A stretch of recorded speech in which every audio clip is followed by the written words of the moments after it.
Manchester United is taking on a team known as Chelsea. That is tomorrow at 19:30 hours at the Old Trafford Stadium in a game that might define the future of Ruben Amorim. Guys, if we lose, I tell you what, pressure will mount so much more to the manager, and maybe the board will be like, let's get rid of him. But these three games are really very important. As I did a video yesterday that they've gone ahead to obviously put out his timeline or deadline, and the ultimatum for sacking him has been set by the club of Manchester United.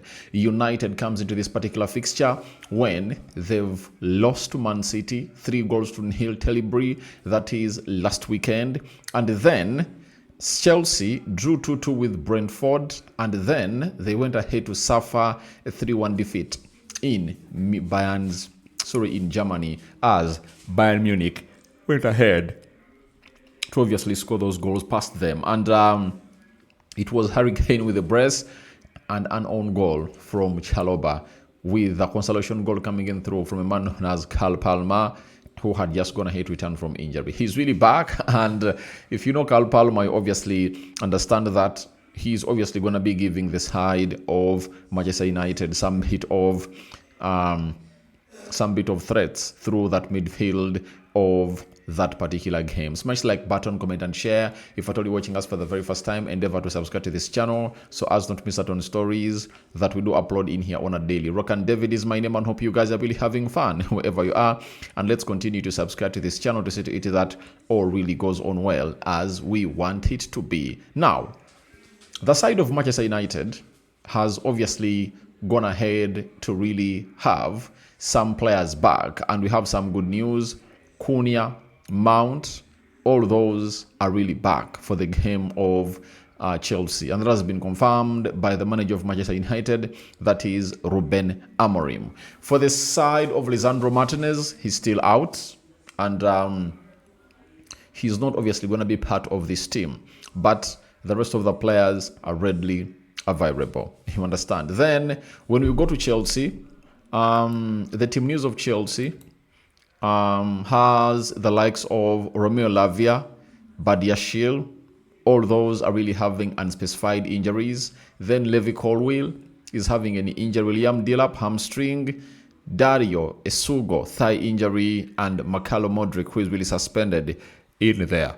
All those won't be available for selection in this particular fixture of Manchester United hosting the side of Chelsea. Now, Diego Dallo for the club of Manchester United is also out of action. He's not going to be participating in this particular fixture. Now, with all what I've gone ahead to say, I really dive deep into the probable starting 11 for the club of Manchester United. System, the manager said he's not changing the system. 3-4-2-1 is the system that the manager of Manchester United is obviously going to be deploying to this particular game of football. And who is going to be in goal for the club of Manchester United?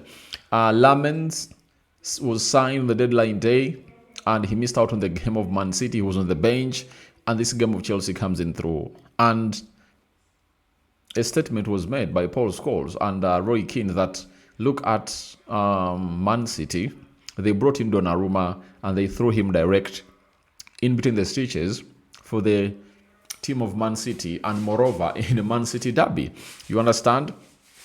And the side of Manchester United kept on Atel Bayinda, yet they had gone ahead to sign Lamens. And the big question was, then why did you have to sign Lamens if you cannot obviously trust him to come and really play in between the stitches of your goal? And today, I think Lamens is going to be having his United debut.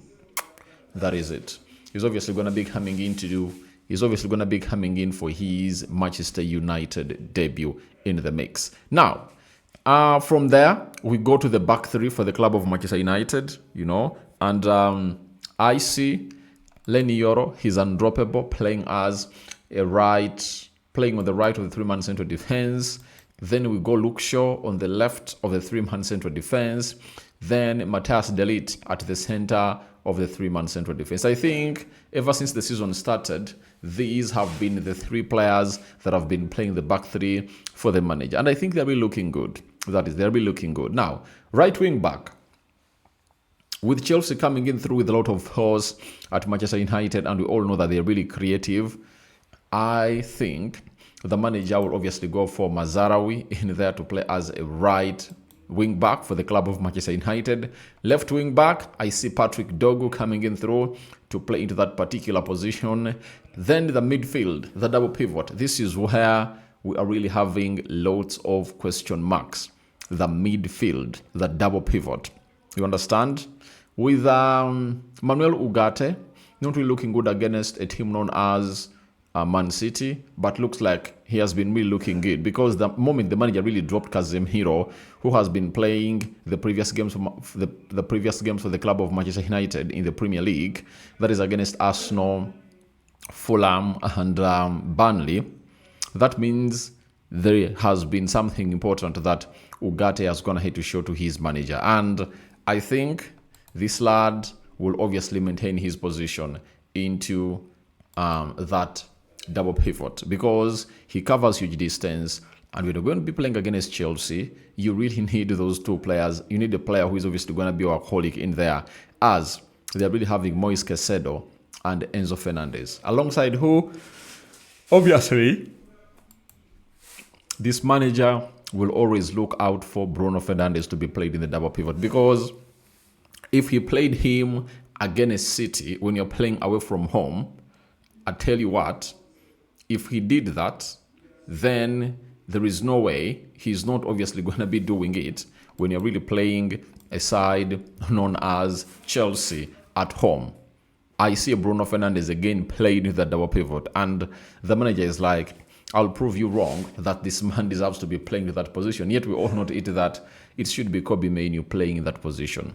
That is it. It should be Kobe Mainoo playing into that particular position. Then we go to the two number 10s. On the right number 10, I think it's going to be Amadi Diallo, because we all know that you get the best out of him when he's being played in that position. The left side, or the left number 10, I see a Mbuemo coming in through to play into that particular position as a number 10 on the left. Leading the line, I see a Benjamin Sesko in there for you. Now, questions are, won't Cunha obviously feature? I think if you're coming from injury, there is no reason as to why you hurry Mason Mount and Matthias Cunha. I think it's better you play them off the bench, and you see to it that they're obviously coming through and really improve the team off the bench. You cannot really throw them in, like that. But with the pressure the manager is really having, you never know what he's obviously going to be doing. And for Chelsea, obviously a 4-2-3-1 with a Sanchez in goal, Rich James left back, Cucurella left back, Chalobah and Tosin in the central defense, then Enzo Fernandez and Moise Caicedo in the double pivot, with Carl Palmer playing as a central attacking midfielder, Pedro Neto right attacking midfielder, Alejandro Garnacho, he's coming at Manchester United, and I know the manager will start him, left attacking midfielder, and Pedro Porro will lead the line for the team of Chelsea. I tell you, that's my probable starting 11 for the club of Manchester United, and I've also gone ahead to give you that of a team known as Chelsea in the mix. Now, from there, it takes us to what we call the head-to-head stats before I obviously get him a prediction, right? When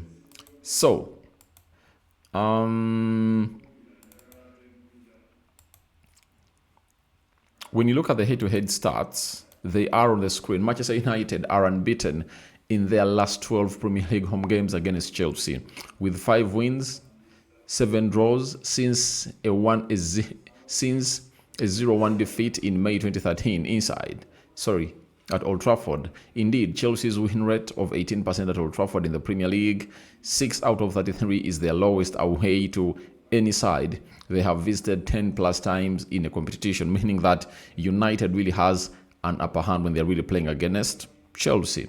Then secondly, after the 1-0 win in May, Chelsea are looking for successful league victories over Manchester United for the first time since winning 3 in a row from November 2009 to March 2011 under Carlo Ancelotti.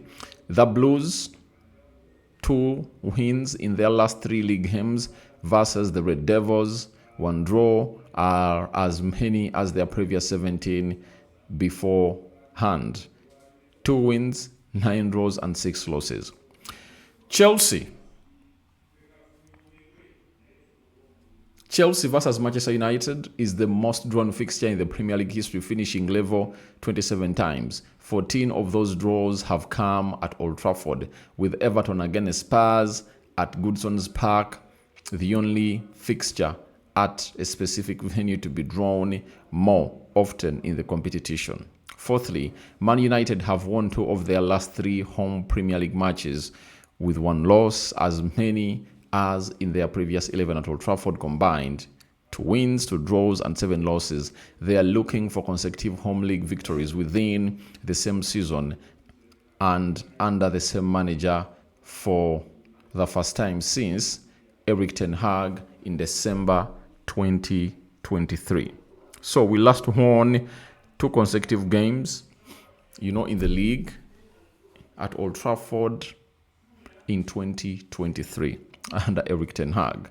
Lastly, only Manchester City, 8.5, have a higher expected goals total than Manchester United, 8.3 so far in the Premier League this season. However, only Burnley, 9.4, Aston Villa, 7.4, and Wolves, 7.2, have a higher XG against than the Red Devils, 6.9. So, with all those stats, I humbly come in with my prediction, 2-2 draw at Old Trafford. That's my prediction. I see a draw between Man United and the side known as